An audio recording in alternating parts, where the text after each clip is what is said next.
25 जुलाई 2025 का दिन था। ट्रेन में एक लड़का एक सूटकेस के साथ सफर कर रहा था। उस सूटकेस में क्या था क्या नहीं था, पूरी जब कहानी आप सुनेंगे तब आपके पैरों के तले जमीन खिसक जाएंगे।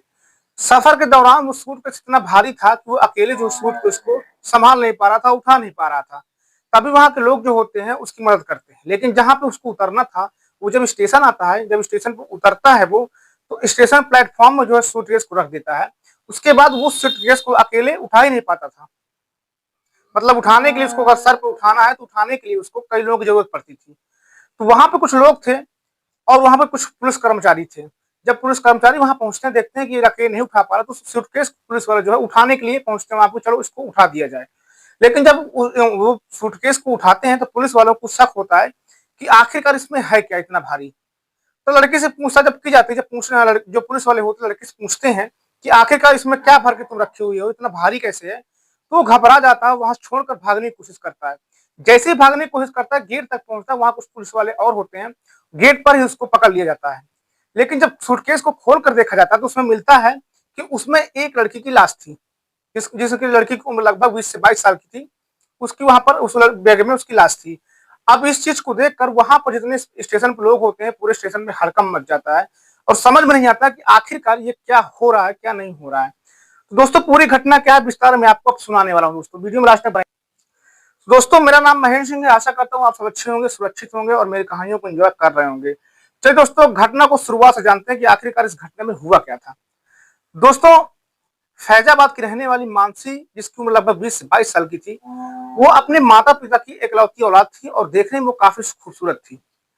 वो बीएससी वगैरह कर चुकी थी, यानी ग्रेजुएशन पूरा कर चुकी थी। ग्रेजुएशन पूरा करने के बाद अब वो सोचती है कि क्यों ना मैं मुंबई जाकर मॉडलिंग का काम करूं। अपने घर वालों से परमिशन लेती है। घर वाले जो होते हैं उसकी परमिशन दे भी देते हैं। उसके जो पिता होते हैं उसको पैसे भी देते हैं कि ठीक है तुम जाओ वहां पर रूम लेकर रहो, अगर तुम ये काम करना चाहती हो, मॉडलिंग करना चाहती हो तो कोई एतराज हमको नहीं है, तुम वहां पर जा सकती हो।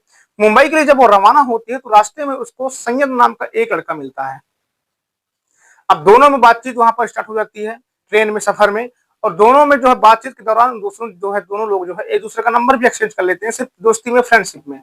अब इन दोनों की बात जो है मोबाइल पर होने लगती है। दोनों जो है मुंबई में ही रहने लगते हैं। जो लड़का था वो मुंबई का ही रहने वाला था, किसी काम से बाहर गया हुआ था तो वो वापस मुंबई आ रहा था। जो लड़की थी वो फैजाबाद से मुंबई के लिए जा रही थी।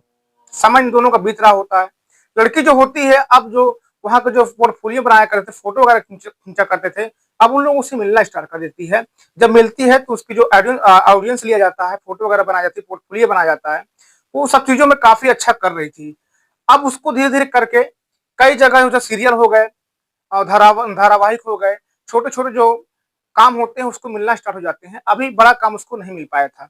इसी बीच कई लोगों से मिलती, कई लोगों प्रोड्यूसर से मिलती जो वहां पे शूटिंग किया करते थे, और उसकी जो जिंदगी होती है मानसी की, वो अच्छे तरीके से चल रही होती है।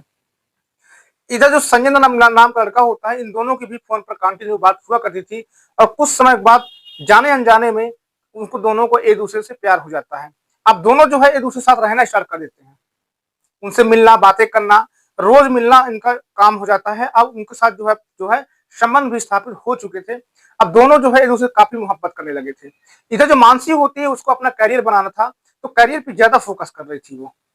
वो संजय जो होता है उस लड़के पर कम फोकस कर रही थी।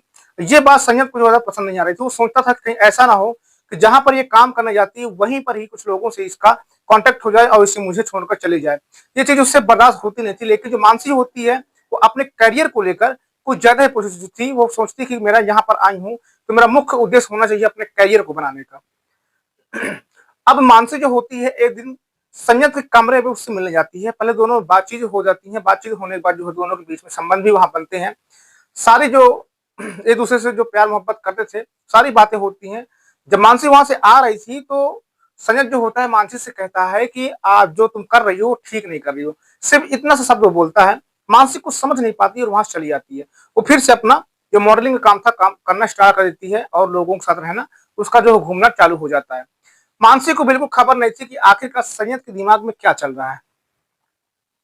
अब संयत को कुछ शक होता है, तो वो जो शक होता है यकीन बदलने के लिए वो जहां पर काम कर रही होती है मानसी, वहां पर सेट पर पहुंचता है। सेट पर जाकर चुपचाप छुप कर देखता है तो मानसी कई लोगों से भाई बात कर रही है, क्योंकि वहां पर लोगों से बात करना रहना, जब वो रहेगी तभी अपना काम कर पाएगी। तो ये सारा काम वो देख रहा था, लेकिन जो उसका शक था वो गलत था। उसको लगता था कि मानसी का अफेयर किसी और के साथ चलने लगा है। अब इस शक पर जो है मानसी को यदि मिलने के रूम पर बुलाता है, और रूम पर जब मिलने बुलाता है तो मानसी की जो है हत्या कर देता है। उसी का जो दुपट्टा होती है उसको दुपट्टे से जो गला खींचकर उसकी हत्या कर देता है।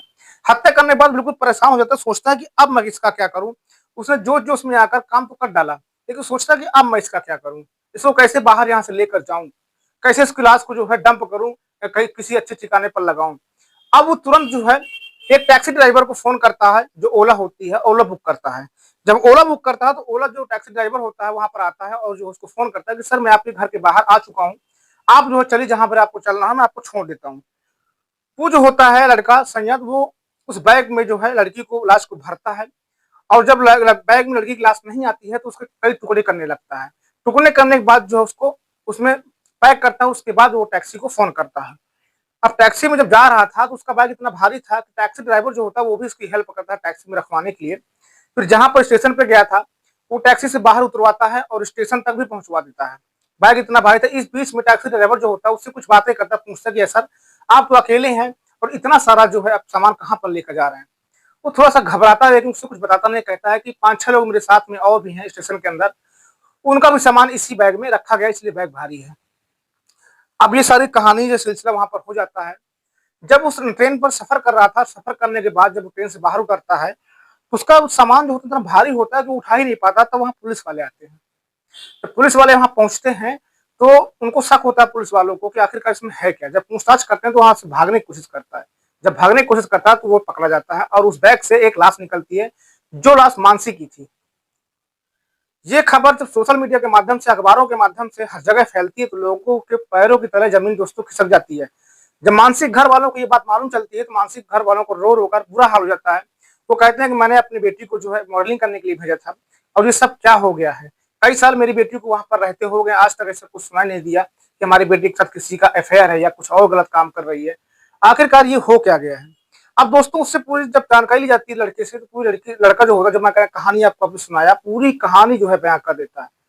अब दोस्तों लड़के को जो है जेल भेज दिया जाता है। इधर जो मानसी के माता पिता होते जिनकी एकलौती औलाद थी, उनका बिल्कुल रो रो का बुरा हाल हो जाता है। वो सोचते हैं कि आखिरकार अगर हम ना भेजे होते मानसी को तो आज मानसी हमारे साथ यहाँ पर जिंदा होती, घर पर होती। दोस्तों तो दोस्तों इस कहानी को सुनाने का उद्देश्य सिर्फ आपको जागरूक करना था, सुरक्षित करना था, ना कि किसी के दिल के ठेस पहुंचाना मेरा उद्देश्य रहता। दोस्तों कहानी दोस्तों कैसी लगी है कमेंट बॉक्स में जरूर मेंशन कीजिएगा, क्योंकि जब आप कमेंट करते हैं तो मुझे भी अच्छा लगता है और आपके कमेंट से मुझे भी बहुत कुछ सीखने को मिल जाता है।